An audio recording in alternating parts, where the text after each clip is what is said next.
আপনাদের অনেক দাবি দেওয়া অনেক কিছু থাকতে পারে, নির্বাচন হবে, ইশতেহার দেন, সময় হবে, যদি ক্ষমতায় যেতে পারেন আপনাদের ইচ্ছা অনুযায়ী জনগণকে সাথে নিয়ে দেশ চালানোর চেষ্টা করবেন।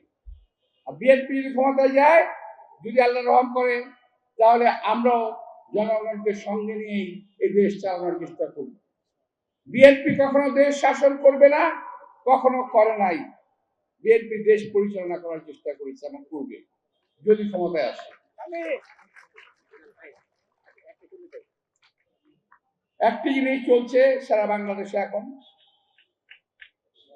যেখানে খুন, লুটতরাজ, চাঁদাবাজি, সেখানে বিএনপির নাম বলছে। একটি দল উদ্দেশ্যমূলক ভাবে বিএনপিকে রং দেওয়ার চেষ্টা করা হচ্ছে। উদ্দেশ্যমূলক ভাবে বিএনপিকে আজকে জনগণের সামনে আসামির কাঠ গড়ায় দাঁড় করানোর চেষ্টা করা হচ্ছে। এটা আমরা খুব ভালো বুঝি। কয়েকদিন আগে সাংবাদিক তুহিন কে হত্যা করা হলো গাজীপুরে, বলা হলো বিএনপির লোক। আসলে তো না। এখন তো দেখা গেল যে দল ফুটেই নাই সেই দলের লোকজন তাকে হত্যা করেছে। ওই দল সম্পর্কে একটা উক্তি করেছিল সে, এটা সোশ্যাল মিডিয়ায় আসছে। এরকম বিভিন্ন ভাবে বিএনপিকে দোষারোপ করার চেষ্টা করছে, যেন বিএনপি এখনই ক্ষমতায় আছে। ভাই, আমরা তো ক্ষমতায় নাই। আপনাদের যেমন খায়েশ আছে ক্ষমতায় যাওয়ার, আমাদেরও ইচ্ছা আছে যদি জনগণ ভোট দেয় আমরা ক্ষমতায় যাব। যদি না দেয় মেনে নেবো আপনাদেরকে, কিন্তু আমরা ভোট চাই।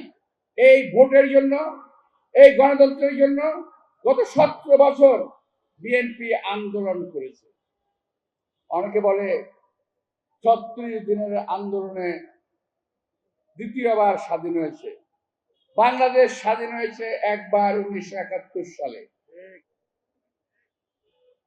লক্ষ লক্ষ শহীদের রক্তের বিনিময়ে, অস্ত্রের বিনিময়ে শহীদ রাষ্ট্রপতি জিয়া রহমান স্বাধীনতার ঘোষণা দিয়ে যুদ্ধ করেছিলেন। উনি বাকশালের হাত থেকে এই গণতন্ত্রকে পুনরুদ্ধার করেছিলেন। বাকশালের কথা মনে আছে আপনাদের? বাকশাল জানেন না। একটা দল ছিল দেশে, শেখ মুজিব আওয়ামী লীগ সহ প্যাকেট করে একদল করে ফেলছিল বাকশাল। তার হাত থেকে শহীদ রাষ্ট্রপতি জিয়া রহমান মুক্তি দিয়েছে বাংলার জনগণকে। 7ই নভেম্বর আরেকবার শহীদ রাষ্ট্রপতি জিয়া রহমান বাংলাদেশকে মুক্তি দিয়েছে। আজকে সনদেও নাই, ঘোষণাপত্র নাই ওনার নাম। দেশনেত্রী বেগম খালেদা জিয়া এই দেশে বহুদলীয় গণতন্ত্র কায়েম করেছে। সংস্কার কিন্তু বিএনপি আগে শুরু করেছে, বহু আগে থেকে, বহু সংস্কার। এখন আমার ভাইরা বলে সংস্কার আগে, এইটা আগে, সেটা পরে, এইটা আগে, এই নানা রকম কথাবার্তা বলতেছে। তবে হ্যাঁ, যেটা হওয়া উচিত সেটা হলো 24 এই জুলাই আগস্টে যারা নাকি হত্যাকাণ্ড চালিয়েছে, সে প্রশাসনের লোক হোক, সাধারণ লোক হোক, শেখ হাসিনা হোক কিংবা অন্য কেউ হোক, তাদের বিচারটা করা দরকার, খুব জরুরি ভিত্তিতে। তবে বিচার কাজ খুব তাড়াতাড়ি শেষ হয় না। বিচার এবং নির্বাচন পাশাপাশি চলবে। বিচার এবং নির্বাচন পাশাপাশি চলতে কোনো অসুবিধা নাই, কিন্তু এইটা হওয়ার আগে নির্বাচন হওয়া যাবে না, ওইটা হওয়ার আগে নির্বাচন হওয়া যাবে না, এগুলো বলবেন না।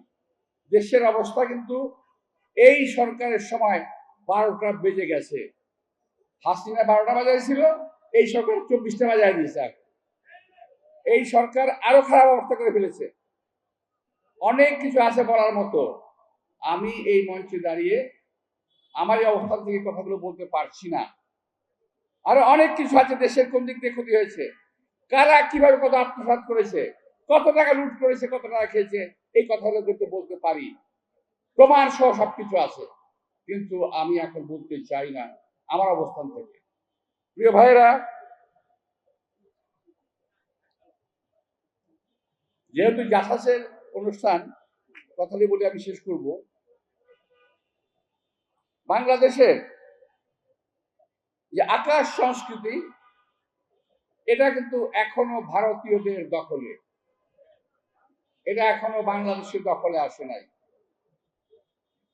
এবং এই যে ভারতীয় দখল, এর এজেন্ট হলো সালমান রহমান সাহেব, তার নেতৃত্বেই তার কোম্পানি দিয়ে এরা চলতেছে এখন পর্যন্ত। আমি মনে করি যেমন আমাদের বাংলাদেশের কোন টেলিভিশন ভারতের কোন দেশে অঞ্চলে দেখানো হয় না, দেখানো যায় না। একইভাবে যদি সমতার ভিত্তিতে আমাদের কোন চ্যানেল ভারতে দেখানো না হয়, ভারতের কোন চ্যানেল বাংলাদেশে দেখানোর কোনো প্রয়োজন নাই। তো আমার শেষ কথা হলো এটা, যা কিছু হবে সমতার ভিত্তিতে হবে, সম্মানের ভিত্তিতে হবে।